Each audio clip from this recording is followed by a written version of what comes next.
자, 드디어 기다렸던 9월 선물 옵션 만기일은 지나갔습니다. 네. 마지막 주의 시장 흐름을 좀 보시면은 전반적으로 하락은 했는데 그 하락폭이 그렇게 크지는 않습니다. 다우존스는 뭐 거의 별 변화가 없었고요.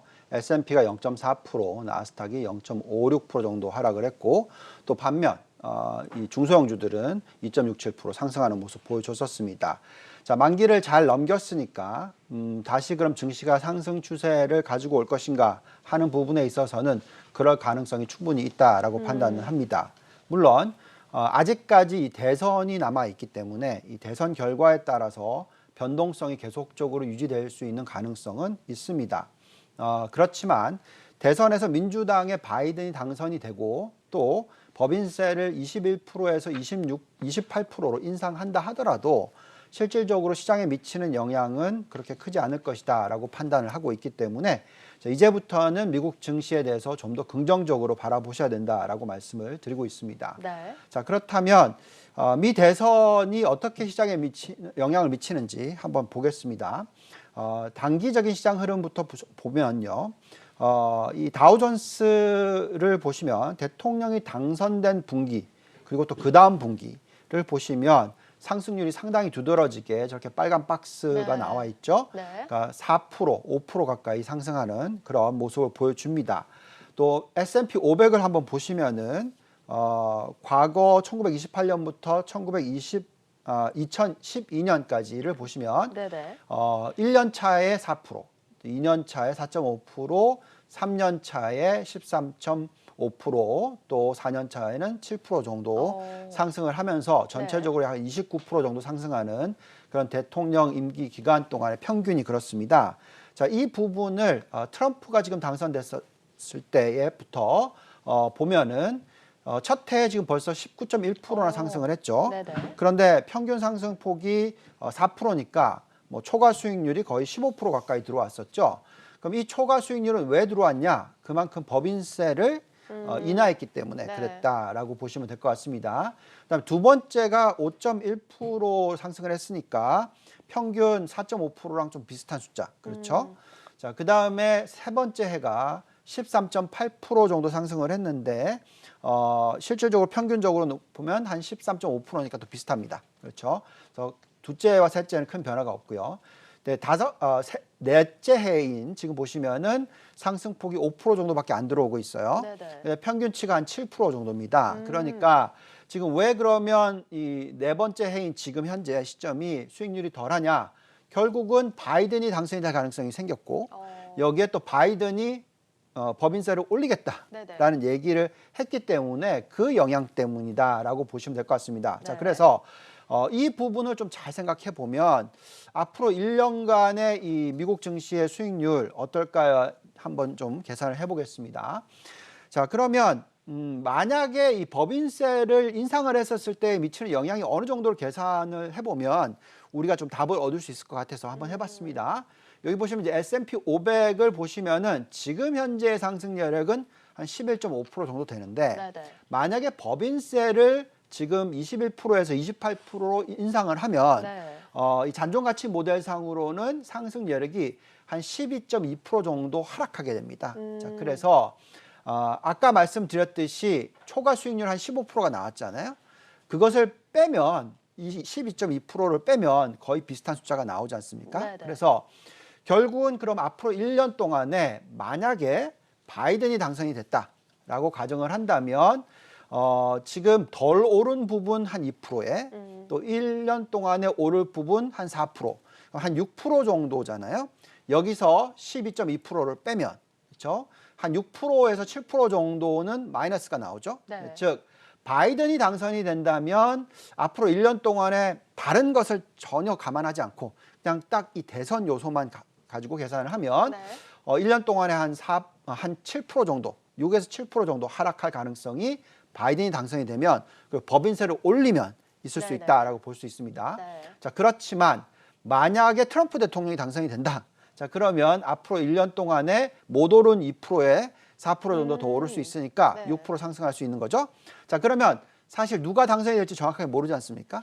결국은 바이든이 당선이 되건 트럼프가 당선이 되건 상당히 많은 리스크 요소는 이미 반영이 돼 있다라고 생각이 듭니다. 그래서 자, 지금부터는 조금씩 좀 수혜를 볼 수 있는 부분들을 보기 시작해야 될 것 같고요. 네. 특히 바이든이 당선이 됐었을 때 하락할 수 있는 여력은 있으나 중요한 부분은 이 바이든이 지금 밀고 있는 업종들, 자, 이런 쪽에 대해서는 관심을 가질 필요가 있다라고 말씀을 드리고 있고, 가장 중요한 업종이 우리가 항상 얘기하고 있는 신재생에너지 쪽이다라고 네. 말씀드리겠습니다. 네, 알겠습니다. 일단 지금부터 대선까지의 흐름 무치 중요할 것 같습니다. 트럼프와 바이든이 상반된 당선 시나리오가 예상되고 있긴 하지만 바이든 후보가 당선된다 하더라도 바이든 후보가 밀고 있는 정책 관련주들의 흐름도 참고를 해보시면 좋을 것 같은데요. 이렇게 이제 이런 시나리오들이 나왔으니까 다시 또 현재 상황으로 좀 돌아가 보겠습니다. 최근에 이제 나스닥이 좀 흔들리면서 우려를 많이 키우고 있는데요. 현재 밸류에이션 나스닥이 어느 수준에 와 있는 건가요? 네. 자, 이제 대선을 앞두고 시장의 일정 부분에 조정도 들어왔고요. 또 여기에 이제 미 연준은 유동성을 풍부하게 유지할 것이다라는 발언도 나왔습니다. 네. 자, 그렇기 때문에 이러한 유동성이 있는데 이 유동성이 지금 어디로 들어갈지를 생각해 봐야 되는데, 일부에서는 지금 나스닥이 좀 큰 폭으로 하락을 했기 때문에 네. 고점 대비해서 지금 계산해 보니까 한 12% 정도 하락을 했어요.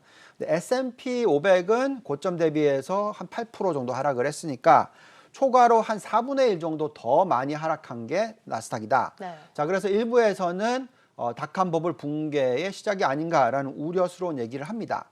자, 그렇게 얘기하는 이유는 가장 중요한 요소가 뭐냐면 나스닥의 PBR이 높다. 이 부분인데 지금 현재 한번 숫자를 한번 들여다볼게요. 나스닥의 지금 PBR이 얼마가 나오냐면 5.1배 정도 나오고 있습니다. 네.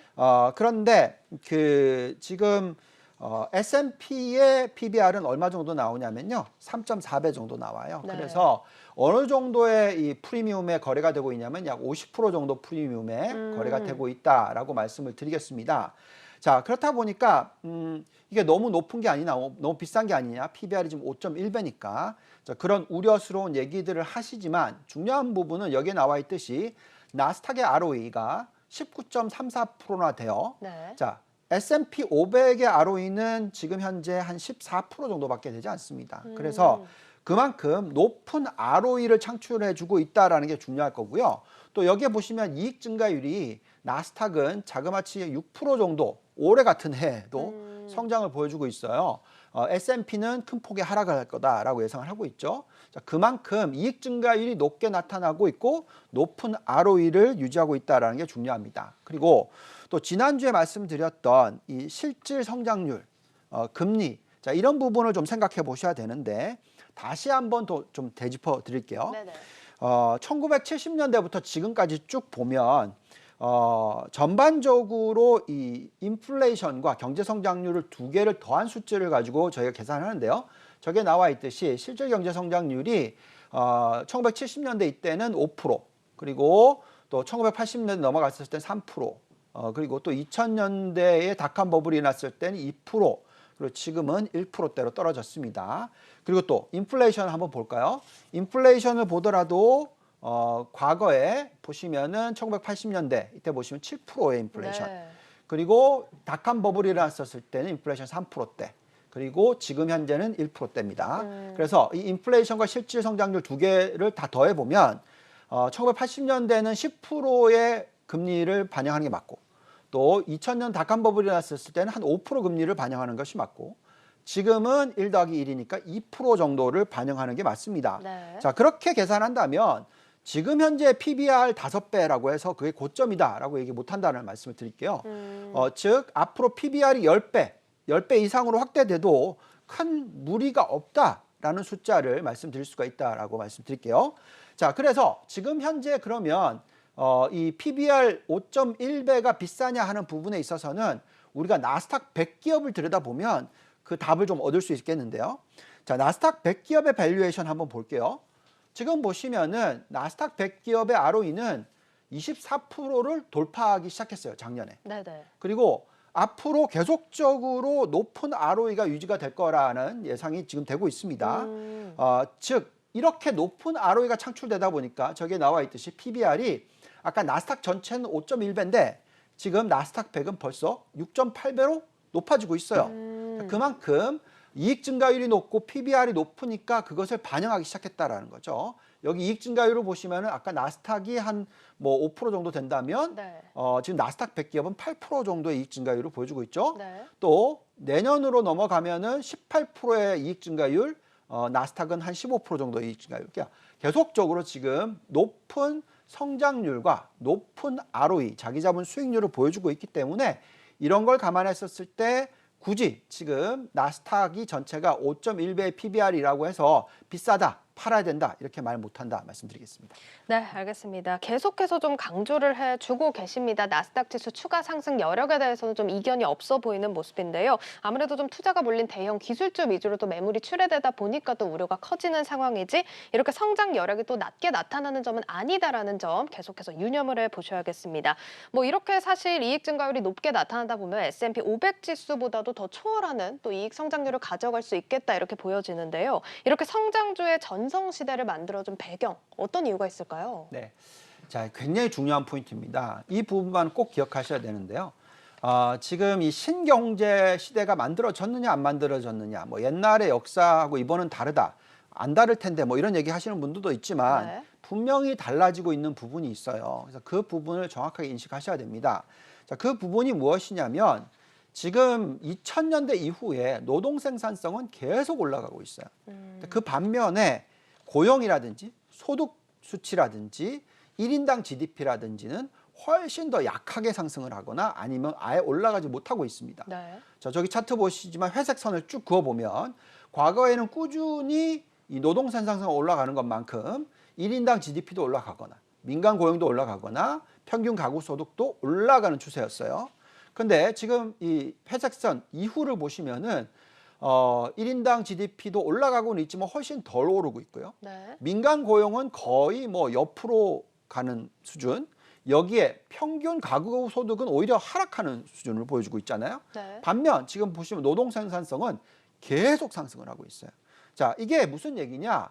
이렇기 때문에 그만큼 자동화라든지 이런 효율이 증가를 하면서 인플레이션을 감소시키는 효과를 가지고 오고 있다. 네. 그리고 또 이렇게 성장이 낮게 유지가 될 수밖에 없는 그런 시대가 이어지고 있다라고 말씀을 드리고, 오히려 반면에 기업들은 수익성이 점점 좋아지고 있다라는 말씀을 드릴 수가 있겠습니다. 네. 자, 이 부분이 나스닥 100 기업의 ROE를 보면 나타난다라고 말씀드리겠고, 아까도 보여드렸듯이 나스닥 100 기업의 지금 ROE는 올해 약 24% 정도 수준, 여기에 나스닥 전체는 약 19% 수준, 여기에 S&P 500은 약 14% 수준. 자, 괴리가 자그마치 66%나 된다, S&P 500에 대해서. 자, 그렇다면 그런 부분이 지금 반영이 되고 있다는 게 굉장히 중요하겠습니다. 또한 더 놀라운 부분은 지금 코로나19 사태 때문에 이 고용이 크게 오히려 안 좋잖아요. 자, 그래서 지금 차트 한번 보실까요? 저렇게 노동 생산성은 이렇게 코로나19가 터졌는데도 불구하고 빨간 선은 오히려 더 올라갔죠. 반대로 지금 고용은 까만 선은 크게 폭락했습니다. 네. 자, 그러니까 괴리가 더 벌어지는 거죠. 그래서 이런 부분을 감안한다면 앞으로 인플레이션이 그렇게 높게 나올 가능성은 적다. 네. 반면에 기업 수익성은 높게 나올 확률이 높다. 자, 그렇기 때문에 지금 현재 시점에서 이런 성장주와 기업들의 가치가 높기 때문에 투자를 하셔야 된다는 말씀 드리겠습니다. 네, 알겠습니다. 여러 가지 지표를 또 빗대서 살펴봐도 나스닥 지수 성장 여력에는 또 의심이 없는 부분인데요. 이렇게 산업이 변화하면서 성장주를 기반한 나스닥 지수 매력도 더 높아지고 있다는 부분 또 꼭 참고를 해보셔야겠습니다. 자, 여기에 더해서 사실 막강한 유동성 또한 이제 또 상승 재료가 될 것 같은데 어떤 상황인가요? 네. 자, 일부에서는 얼마 전에 있었던 FOMC 미팅 내용이 별 다른 내용이 없다. 뭐 그렇기 때문에 시장에 조정이 오고 있다. 뭐 이런 얘기를 하시는 분들도 계십니다. 네. 그렇지만 제가 볼 때는 사실 미 연준이 정말 놀라운 얘기를 해주고 있다라고 저는 생각을 해요. 물론 미 연준이 자꾸 이렇게 좀 안 좋은 경제 성장률에 대한 얘기를 하고 있지만 이 부분은 아무래도 이제 추경을 끌어내기 위해서 네. 빨리 좀 결정이 나게 하기 위해서 하는 거고요. 실질적으로 미 연준이 할 수 있는 모든 요소는 지금 다 하고 있다. 그것이 정말 풍부한 유동성을 부여하는 부분이다라고 말씀을 드리겠습니다. 자, 추가 지금 이 미 연준이 공개한 점도표를 보면은요.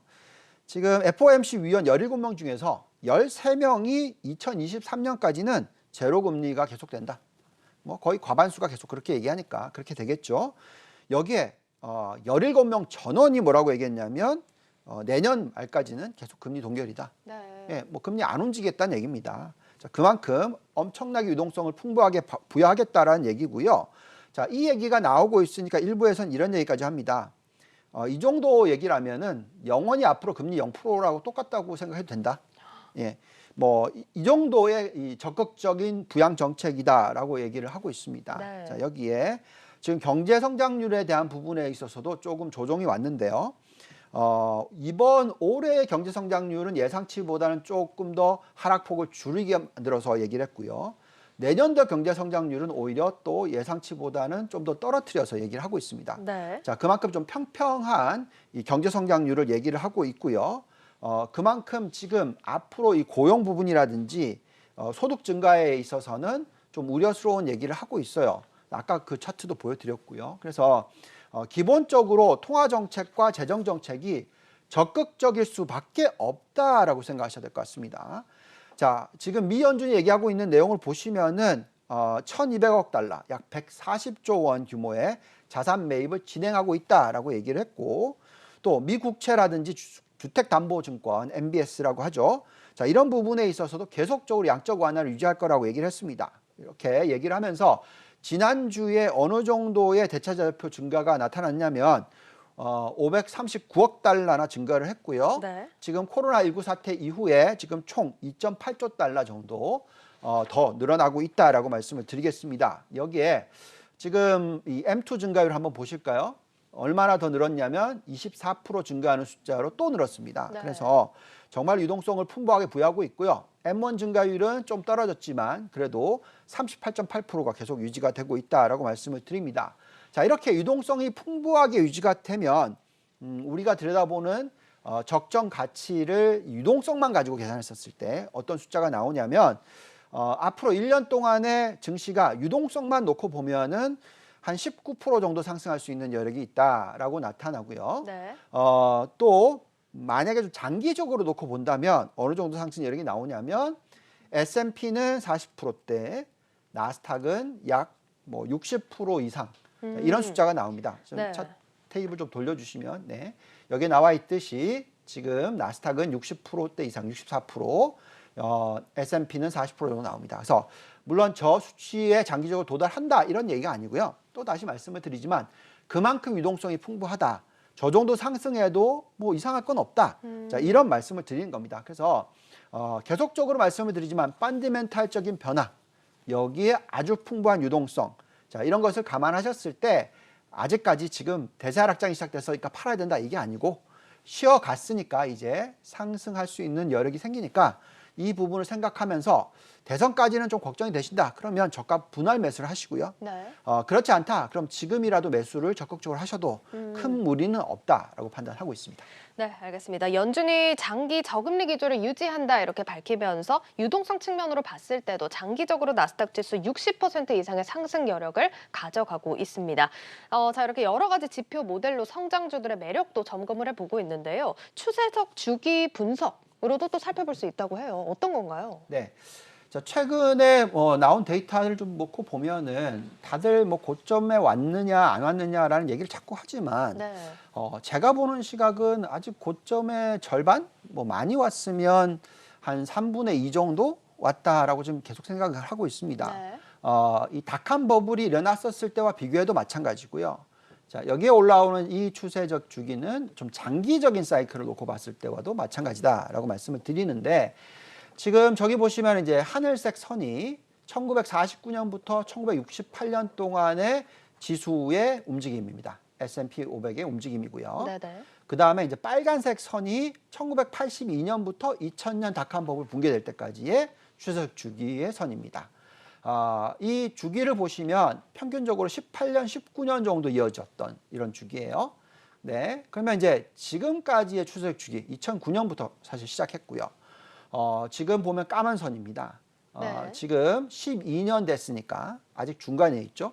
그래서 앞으로 오른쪽까지 더 갈 부분을 생각한다면 아직 6년 정도 적게 보면 네. 뭐 길게 보면 7년 정도 더 상승할 수 있는 구간이 남아 있다라고도 볼 수 있다라는 거죠. 자, 그래서 앞으로 증시가 이런 6년 동안의 기간에 추가로 100% 더 이상 상승한다 하더라도 큰 무리가 없고 네. 훨씬 더 많이 상승할 수도 있습니다. 저기 숫자로 보면은 정말 많이 가면 300%더 상승할 수 있다. 뭐 이런 숫자도 볼 수 있다라는 거죠. 그래서 추세적 주기로 놓고 봤었을 때 지금 팔아야 된다. 이거에 대한 신뢰도는 저는 굉장히 낮다라고 말씀을 드리고요. 그리고 또 나스닥 100기업의 지금 현재 잔존가치 모델상의 상승 여력을 놓고 말씀을 드리면 정말 높은 숫자가 나와요. 지금 컨센서스를 활용을 해서 보면은 나스닥 100은 앞으로 1년 동안에 추가적으로 29%더 올라야 된다라는 답이 나오고요. 네. 만약에 법인세를 28%로 바이든이 당선이 되고 올렸다라고 한다 하더라도 앞으로 1년 동안에 나스닥 100기업은 13%나 더 상승을 해야 된다. 두 자릿수 상승폭이 남아 있다라는 것을 생각해야 됩니다. 즉 여러 가지 지금 요소를 놓고 봤었을 때 지금은 고점이라서 팔아야 되는 시기가 아니라 아주 필요한 조정이 일어났으니 이를 잘 활용해서 미대선까지의 변동성이 있다면 저가 분할 매수, 만약에 계속 상승하는 추세가 있다면 지금이라도 계속 적극적으로 매수하는 전략이 맞다라고 말씀을 드리겠습니다. 네, 마지막에 아주 정확하게 총정리를 해주셨습니다. 지금 이제 이런 조정장이 좀 나오고는 있지만 전례 없는 또 매수 기회가 될 수 있다는 점 유념을 해보셔야겠고요. 마지막으로 이제 그럼 높은 상승 여력을 보유한 종목들 한번 꼽아볼게요. 여태까지 계속 추천을 해주셨는데 어떤 종목들 살펴볼까요? 네. 제가 이렇게 좀 강하게 얘기해 드릴 수 있는 이유는 기본적으로 이 매크로 숫자를 보는 것뿐만이 아니라 이렇게 종목들까지도 들여다봤었을 때 네. 종목이 정말 말도 안 된다, 이거 너무 비싸, 이런 수준이 아니기 때문에 말씀을 드립니다. 그래서 이 종목들의 상승 여력을 지금 다시 한번 짚어보면은요, 이 ETF로 놓고 봤었을 때 탑 10개, 네. 가장 좋아 보이는 10개, 그리고 또 종목으로 봤었을 때 가장 좋아 보이는 10개. 근데 이 10개의 상승 여력이 뭐 10%, 20% 이런 숫자가 아니라 그렇네요. 세 자릿수다 보니까 네. 좀 적극적으로 말씀을 드리는데 저기 1, 2부터 5위까지 보시면은 롬은 IT고요. 네. PBD는 신재생 에너지, 네네. IBB는 바이오, 속스는 반도체, 그리고 텐은 태양광입니다. 자, 그 다음에 이제 6번째는 바이오, 그리고 또 신재생 에너지, 또 바이오, 그리고 대체 에너지, 또 대체 에너지. 자, 이런 식으로 전반적으로 지금 매력도가 있다고 나오는 ETF는 신재생 에너지, 바이오, 반도체, 태양광, AI, 2차 전지, 사물 인터넷, 5G 뭐 이런 종목들입니다. 네네. 자, 그렇다 보니까 계속 성장주에 대해서 좋게 말씀드릴 수밖에 없고요. 자, 이번에는 종목을 보겠습니다. 종목을 보시면은 자, 1위부터 10위까지를 보시면은 다초뉴 에너지, 위스, 램 리서치, 레스토랑 브랜즈, 치폴레 멕시칸 그릴, 그다음에 이제 6등으로 가면 네. 퀄컴, 에질런트 테크놀로지, 테러다인, 어플라이 머티리얼스, 앱티브. 자, 이 종목들은 어떤 종목들이냐면 대체 에너지도 있고요. 신재생 에너지도 있고 건설주도 있고요. 그다음에 반도체, 음식료도 있었습니다. 레스토랑. 네. 그다음에 바이오 업종, 그다음에 반도체 장비, 5G. 자, 이런 종목들이 올라옵니다. 그래서 이 종목으로 보면은 가치주도 좀 몇 개가 올라오니까 그런 부분도 봐야 되겠고요. 그래서 전반적으로 성장주와 가치주의 비중을 좀 나눠보면 저는 지금 어떻게 얘기하고 있냐면 가치주 비중을 한 20% 정도, 좀 많이 가져가면 한 30%, 오히려 성장주 비중을 7, 80% 훨씬 더 적극적으로 가져가셔야 되는 게 맞다라고 말씀드리고 있습니다.